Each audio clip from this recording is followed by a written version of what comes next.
ಸರ್ಕಾರಿ ನೌಕರರಿಗೆ ಸಂತಸದ ಸುದ್ದಿ. ಏಪ್ರಿಲ್ 1ರಿಂದ ಹೊಸ ಪಿಂಚಣಿ ಯೋಜನೆ ಜಾರಿ. ವೀಕ್ಷಕರೇ, ಇಂದಿನ ಈ ಒಂದು ವಿಡಿಯೋದಲ್ಲಿ ಒಂದು ಲೇಟೆಸ್ಟ್ ಅಪ್ಡೇಟ್ ಅನ್ನು ಶೇರ್ ಮಾಡ್ತಾ ಇದ್ದೀನಿ ಸರ್ಕಾರಿ ನೌಕರರಿಗೆ. ವಿಡಿಯೋನ ಸ್ಟಾರ್ಟ್ ಮಾಡೋದಕ್ಕಿಂತ ಮುಂಚೆ ವೀಕ್ಷಕರೇ, ನೀವು ಕೊಡುವ ಒಂದೇ ಒಂದು ಲೈಕ್ ನಮಗೆ ಸಪೋರ್ಟ್ ಆಗಿರುತ್ತೆ. ದಯಮಾಡಿ ವಿಡಿಯೋನ ಲೈಕ್ ಮಾಡಿ, ಅದರ ಜೊತೆಗೆ ನಮ್ಮ ಯೂಟ್ಯೂಬ್ ಚಾನಲನ್ನು ಕೂಡ ಸಬ್ಸ್ಕ್ರೈಬ್ ಮಾಡಿಕೊಳ್ಳಿ.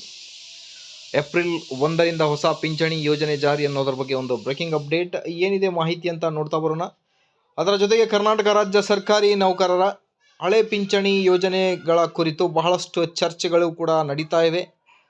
ಅದರ ಜೊತೆಗೆ ವರ್ಷಕ್ಕೆ 2 ಬಾರಿ DA, ಜನವರಿಯ DA ಕುರಿತು ಹೋಳಿ ಹಬ್ಬದ ಮೊದಲು ಸರ್ಕಾರಿ ನೌಕರರಿಗೆ ಭರ್ಜರಿ ಸಿಹಿ ಸುದ್ದಿ ಸಿಗಬಹುದು ಅನ್ನೋದ್ರ ಬಗ್ಗೆಯೂ ಕೂಡ ಚರ್ಚೆಗಳು ಬಹಳಷ್ಟು ನಡೀತಾ ಇವೆ. ಹಾಗಾಗಿ ನೋಡ್ತಾ ಬರೋಣ ಒನ್ ಬೈ ಒನ್ ಆಗಿ ಎಲ್ಲ ಮಾಹಿತಿಯನ್ನು.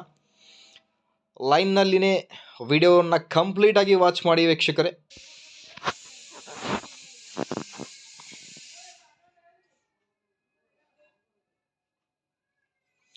ಸೆವೆಂತ್ ಪೇ ಕಮಿಷನ್ ಸರ್ಕಾರಿ ನೌಕರರಿಗೆ ಸಂತಸದ ಸುದ್ದಿ. ಏಪ್ರಿಲ್ 1ರಿಂದ ಹೊಸ ಪಿಂಚಣಿ ಯೋಜನೆ ಜಾರಿ. ಹೊಸ ಹಣಕಾಸು ವರ್ಷವು ಏಪ್ರಿಲ್ 1ರಂದು ಆರಂಭವಾಗಲಿದ್ದು, ಆಗ ಕೇಂದ್ರ ನೌಕರರ ಮೇಲೆ ನೇರವಾಗಿ ಪರಿಣಾಮ ಬೀರುವ ಹೊಸ ಯೋಜನೆ ಜಾರಿಗೆ ಬರಲಿದೆ. ಇದನ್ನು ಏಕೀಕೃತ ಪಿಂಚಣಿ ಯೋಜನೆ UPS ಎಂದು ಕರೆಯಲಾಗುತ್ತದೆ.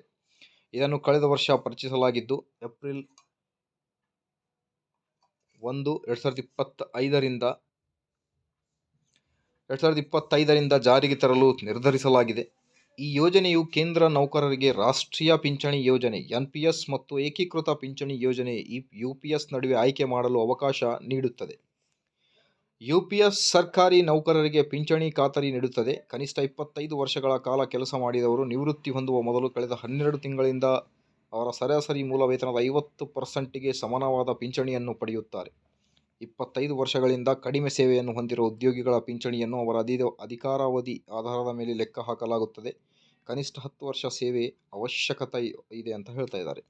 ಕನಿಷ್ಠ 10 ವರ್ಷ ಸೇವೆಯ ನಂತರ ಮಾಸಿಕ 10,000 ರೂಪಾಯಿ ಪಿಂಚಣಿಗೆ ಸಹ ಅವಕಾಶವಿದೆ. ಜೊತೆಗೆ ಉದ್ಯೋಗಿಯೊಬ್ಬರು ನಿಧನರಾದರೆ ಅವರ ಸಂಗಾತಿಯು ಅವರ ಮರಣದ ಮೊದಲು ಉದ್ಯೋಗಿಯ ಪಿಂಚಣಿ 60%ರಷ್ಟು ಕುಟುಂಬ ಪಿಂಚಣಿಯನ್ನು ಪಡೆಯುತ್ತಾರೆ. NPSನಂತೆ ನೌಕರರು ತಮ್ಮ ಮೂಲ ವೇತನದ 10% ಅನ್ನು UPSಗೆ ಕೊಡುಗೆ ನೀಡಬೇಕಾಗುತ್ತೆ. ಈ ಯೋಜನೆಯಡಿಯಲ್ಲಿ ಪಿಂಚಣಿಗೆ ಅರ್ಹತೆ ಪಡೆಯಲು ಕನಿಷ್ಠ 10 ವರ್ಷಗಳ ಸೇವೆಗೆ ಅಗತ್ಯವಿದೆ. ಭಾರತ ಸರ್ಕಾರವು 18.5% ಕೊಡುಗೆಯನ್ನು ನೀಡುತ್ತದೆ. ಜನವರಿ 1, 2014ರ ನಂತರ ಸರ್ಕಾರಿ ಸೇವೆಗೆ ಸೇರಿದ ಮತ್ತು ರಾಷ್ಟ್ರೀಯ ಪಿಂಚಣಿ ಯೋಜನೆಯನ್ನು ಆಯ್ಕೆ ಮಾಡಿಕೊಂಡ ಉದ್ಯೋಗಿಗಳು ಮಾತ್ರ UPSನಲ್ಲಿ ದಾಖಲೆಯಾಗಬಹುದು ಅನ್ನೋದ್ರ ಬಗ್ಗೆ ಒಂದು ಬ್ರೇಕಿಂಗ್ ಅಪ್ಡೇಟ್ ಮಾಹಿತಿ ಇಷ್ಟ ಆದಲ್ಲಿ please like, share and subscribe. Thank you.